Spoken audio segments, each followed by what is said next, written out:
Praise lord everyone. మత్తయి సువార్త 5వ అధ్యాయము 13వ వచనంలో, మీరు లోకమునకు ఉప్పై ఉన్నారు.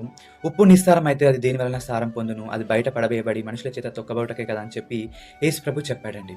మనము లోకానికి ఉప్పై ఉన్నాము. మనం ఏదైనా కర్రీ చేసినా, ఏదైనా డిష్ చేసినా ఉప్పు లేనట్టయితే దానికి ఎటువంటి టేస్ట్ ఉండదండి. మనం ఎంత మంచిగా వండినప్పటికీ ఉప్పు లేకపోతే దానికి ఎటువంటి రుచి అనేది ఉండదు. అదేవిధంగా మనము యేసు ప్రభువును తెలుసుకున్నాక కూడా మనం తెలిసి తెలిసి పాపాలు చేసేవారిగా ఉండొద్దండి.